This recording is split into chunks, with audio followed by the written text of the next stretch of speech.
तुम भी तो भाई हो ना, और वो भी स्पेशल किस्म के, तो कैसे तुम्हें भूल जाऊं मैं। चलें, सही है, बहुत शुक्रिया। Okay okay. आप मेरे लिए काबिल एहतराम है। 2 मजबूत रिश्ते हैं मेरे आपके साथ। कुछ तो मेरी इज्जत का ख्याल किया होता। मुझे समझ नहीं आती तुम्हारा बिगड़ता क्या है। जिन लोगों के अजीज रिश्तेदार पुलिस में होते हैं ना, उनकी शहर में और सोसाइटी में टोर होती है, टोर। अशरफ भाई, आप एक पढ़े लिखे बंदे हैं, कैसी अजीबोगरीब बातें कर रहे हैं। इस तरह की बातें अब्बा जी करें तो समझ में आती हैं, लेकिन आप भी।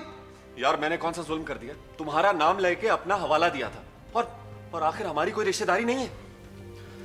अशरफ भाई, गलत बात तो ये है कि आप मेरा नाम लेकर किसी मुजरिम को पुलिस से बचाएं और किसी बेगुनाह पर जुल्म करवाएं। कम से कम इसकी इजाजत नहीं मैं दे सकता आपको। पुलिस वाले झूठ बोलते हैं, माखा बिल्कुल बेगुनाह है। ये जाहिर जमाल कौन है? यार याद नहीं है, मैंने तुम्हें उससे मिलवाया था। बहुत बड़ा बिजनेसमैन है, और सबसे बड़ी बात यह कि मामा जी को वो पॉलिटिक्स में लाना चाहता है। एक तो मुझे समझ नहीं आती कि अब्बा जी को इस उम्र में पॉलिटिक्स का शौक कैसे चढ़ गया। अशरफ भाई, मेरी बात याद रखें, जल्द ही ये जाहिर जमाल, ये जो भी मुअज़्ज़िज़ बिजनेसमैन है, जल्द ही सलाखों के पीछे होगा। कैसी बातें कर रहे हैं यार, वो शहर का पावा है, पावा।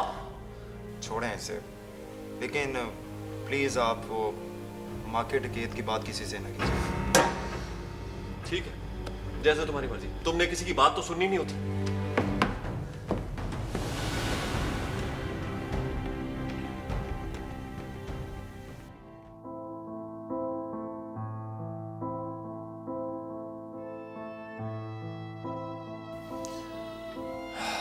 माँ जी, आज बहुत थक गया हूँ।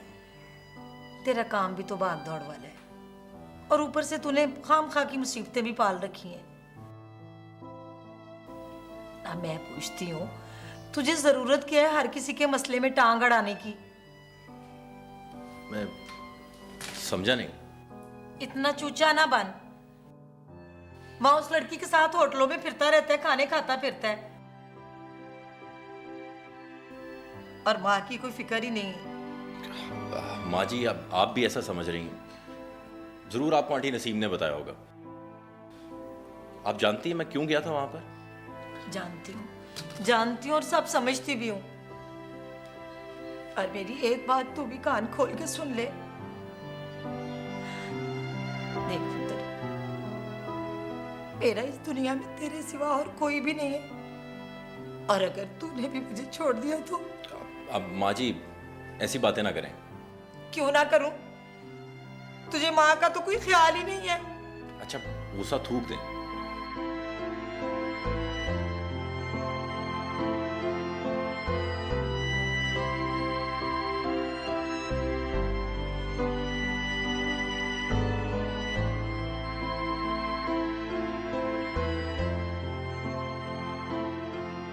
अब आप बताएं, इसमें ईमान का क्या गुनाह है और मेरा क्या कसूर है?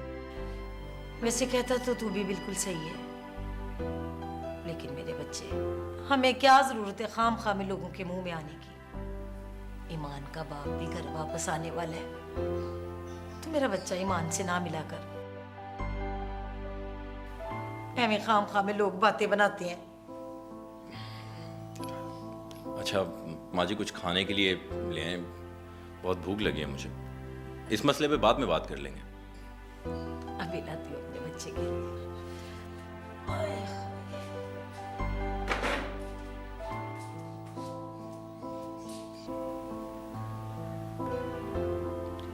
क्या बताऊं माँ जी, मेरे लिए अब ईमान को छोड़ना मुमकिन नहीं रहा।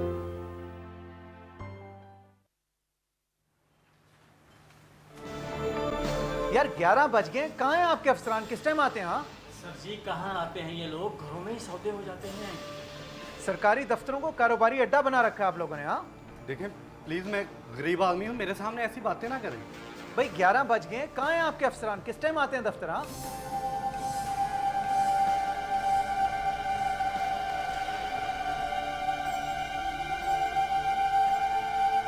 क्या तमाशा हो रहा है भाई, ये क्या हो रहा है यहाँ? सर जी, ये जबरदस्ती गुस्सा है, मेरा कोई कसूर नहीं। जबरदस्ती?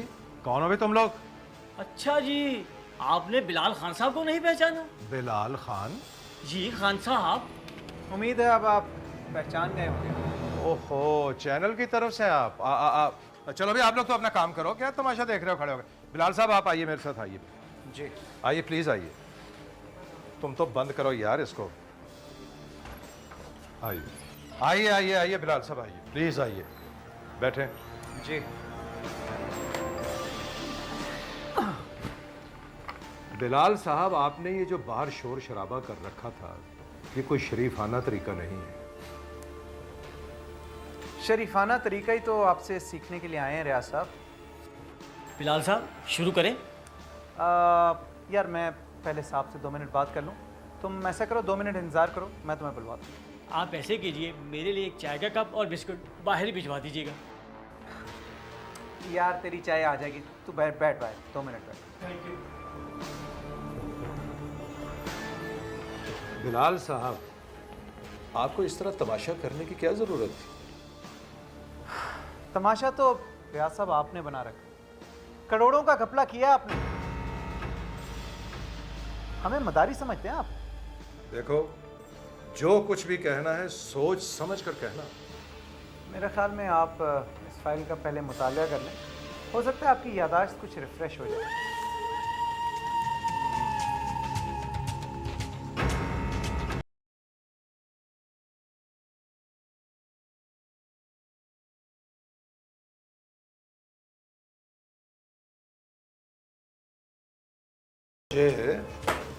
मुझे ब्लैकमेल करने आए हो?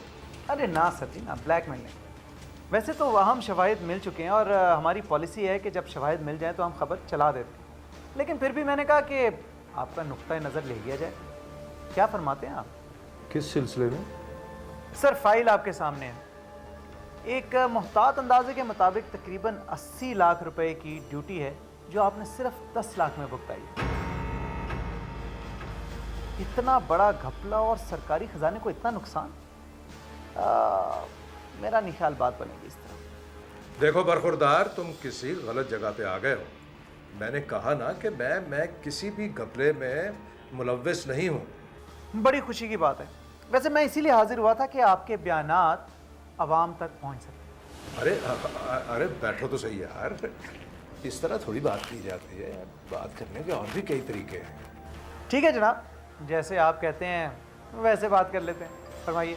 मेरे दोस्त, ये बड़े लोगों के बड़े मामलात हैं, हम तो छोटे से लोग हैं, हमारी इनके सामने क्या औकात है। सर यही तो मैं अर्ज़ करने आया हूँ कि आखिर वो बड़े लोग कौन हैं?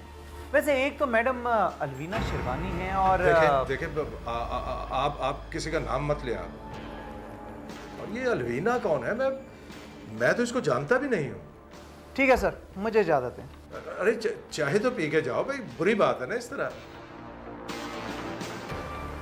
ठीक है, जैसे आप कहते हैं वैसे कर लेते हैं।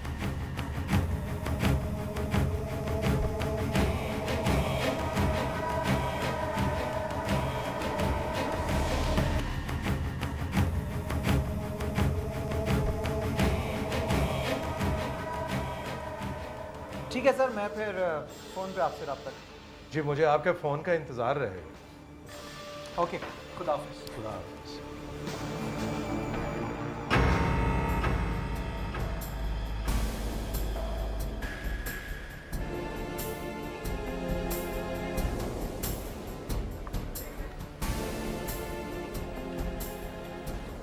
हेलो जी, हाँ आज शाम को बहुत ज़रूरी है मुलाकात आपसे। जी बिल्कुल, मैं डिस्कस करना है आपसे, कुछ बहुत प्रॉब्लम हो गई है। हाँ ओके ओके, अल्लाह हाफिज़।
रेशम लाला किधर है?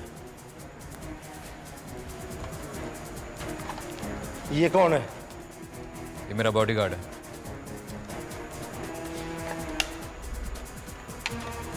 सामने कमरे पर चले जाओ।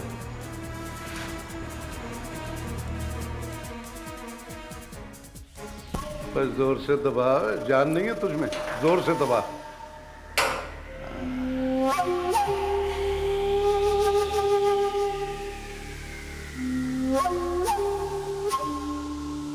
आओ जी, नोमी साहब आ गए आप? माल चेक करवाओ। बड़ा होशियार और चालाक है तू, लेकिन एक बात ज़हन में रखना कि यहाँ चारों तरफ मेरे अपने बंदे मौजूद हैं। इस बारे में बेफिक्र रहो तुम, इन चक्करों में नहीं पड़ते हम। मेरे बंदे यहाँ पे नहीं हैं, हम सिर्फ अपने काम से काम रखते हैं। वो फैजू माल चेक करवा।